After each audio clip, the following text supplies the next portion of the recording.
Assalamualaikum warahmatullahi wabarakatuh. Perkenalkan, kami dari kelompok 6 Keperawatan Gawat Darurat kelas 3A. Di sini kami akan melakukan tutorial Airway Breathing Management. Saya Hafiza Kamalia.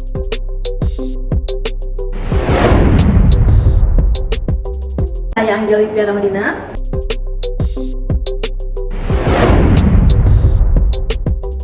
Saya Rizka Zahira Agustin.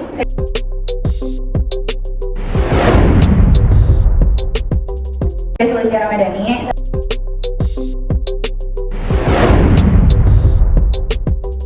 Saya Yuniani Sadisir.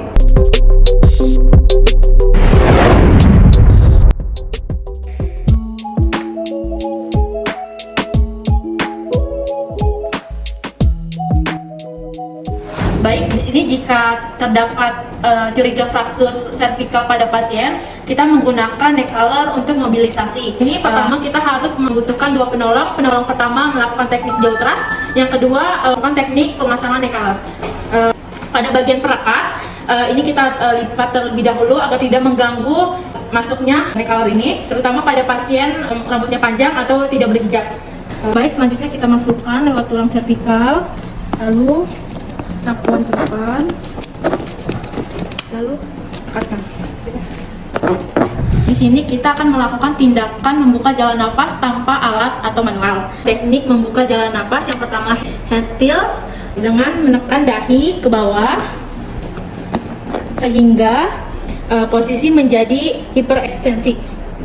Teknik yang kedua adalah head tilt dan chin lift, yaitu melakukan tekanan kembali pada dahi lalu mengangkat dagu. Dua teknik ini aman untuk pasien non trauma.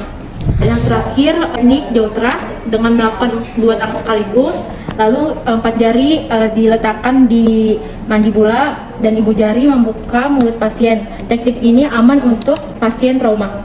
Selain membuka jalan napas dengan menggunakan alat, kita juga bisa membuka jalan napas menggunakan alat, yaitu dengan menggunakan OPA.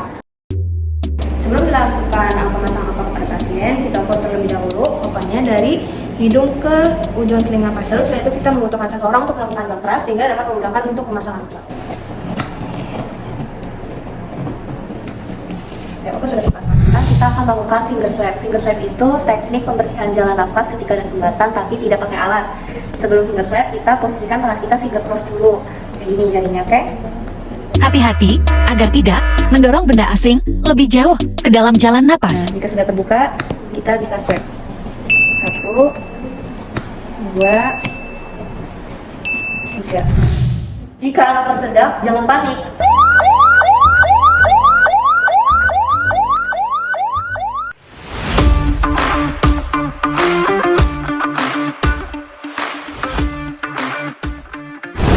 Segeralah lakukan pemeriksaan pada mulut bayi.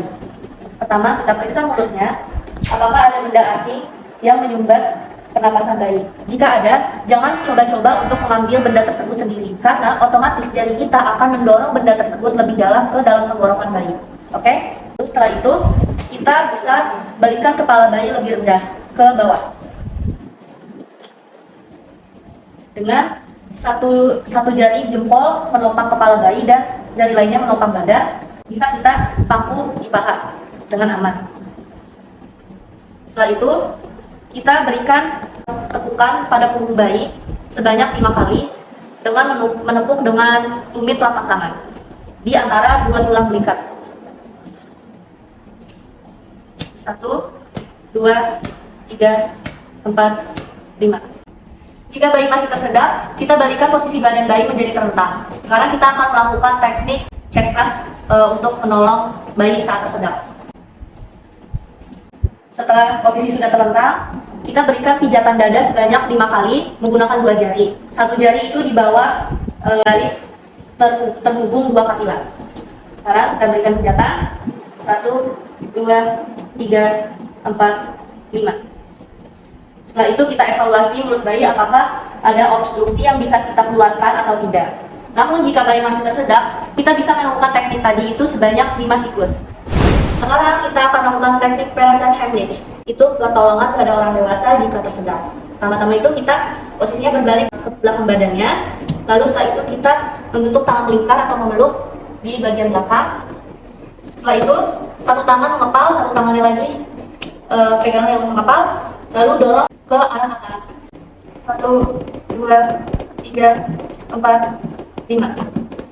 Teknik yang terakhir itu kita akan melakukan teknik Heimlich maneuver. Itu sama pertolongan pada orang dewasa jika tersedak. Tapi untuk cara ini pasien dengan posisi terlentang, lalu kita tekan di bawah perut. Tekniknya itu tekan dorong sebanyak 5 kali. Tekan, dorong, tekan, dorong, tekan, dorong, 5. Seperti itu. Lalu jika pasien sudah ada respon batuk atau mengeluarkan tersedaknya, kita bisa lakukan evaluasi pada pasien. Selanjutnya yaitu membersihkan jalan napas dengan menggunakan alat. Jika terdapat cairan di dalam rongga, kita dapat menggunakan suction. Dan diolesi dengan gel. Setelah itu kita suction selama tidak boleh lebih dari 15 detik.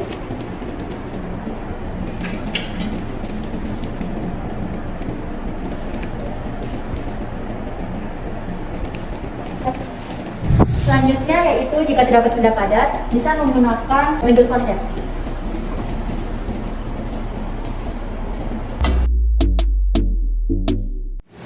Selanjutnya ada pengkajian breathing. Jadi pengkajian breathing itu ada 3. Yang pertama look, listen, and feel. Jadi yang pertama kita look ya. Yang dilihat itu adakah adjust atau tidak, lalu dada simetris atau tidak, lalu suara nafas teratur atau tidak, dan adakah retraksi dinding dada. Yang kedua adalah listen. Jadi kita mendengarkan suara nafas. Adakah suara nafas? Adakah suara nafas tambahan seperti snoring, gurgling, dan stridor.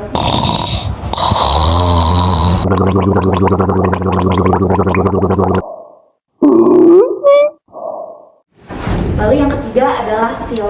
Jadi kita meraba apakah ada deviasi trakea atau tidak, lalu apakah ada krepitasi atau tidak. Saya akan melakukan pengkajian dengan IATP. Yang pertama inspeksi, auskultasi, perkusi, dan palpasi. Yang pertama ada inspeksi, yaitu kita lihat adakah retraksi dinding dada, adakah jejas, lalu dada simetris atau tidak. Yang ujian auskultasi, kita mendengarkan suara nafas normal atau tidak. Kita akan melakukan pemeriksaan di dua lobus kanan paru-paru dan dua lobus kiri paru-paru.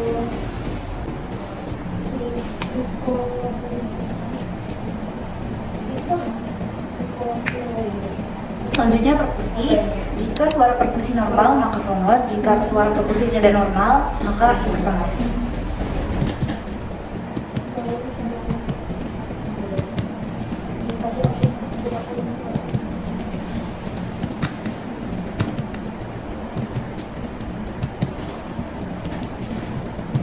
Terakhir adalah palpasi.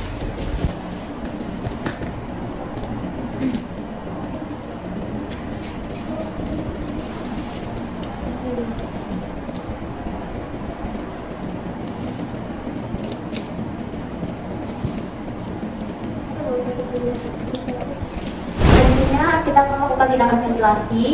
Untuk tindakan ventilasi ini dilakukan selama 10 kali per menit, selama 2 menit. Sebelum diberikan flushnya kita harus tutup dulu dan pastikan rem lepas. Lalu kita hitung selama 2 menit.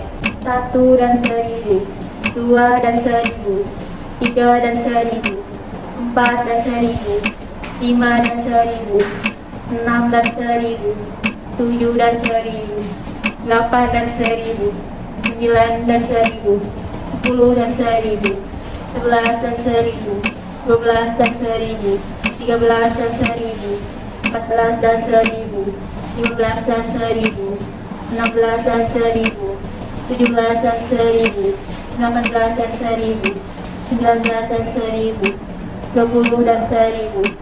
Akhirnya setelah dilakukan ventilasi selama 2 menit, kita melakukan evaluasi apakah pernapasannya sudah ada atau belum. Nah, setelah dilakukan evaluasi untuk mempertahankan pernapasan kita menggunakan NRM. Untuk ukurannya ini disesuaikan dengan pasiennya. Selanjutnya kita akan pasang dulu takarannya 10 sampai 12 liter per menit. Dan pastikan oksigennya sudah ada, lalu kita pasangkan ke pasiennya. Setelah NRM terpasang, kita evaluasi kembali pernapasannya. Setelah itu kita pasang saturasi oksigen. Oke, itu tadi video praktik tindakan pembebasan jalan nafas atau airway breathing management dari kami kelompok 6 kelas 3A perawatan gawat darurat. Semoga video kami bermanfaat untuk kalian yang menonton.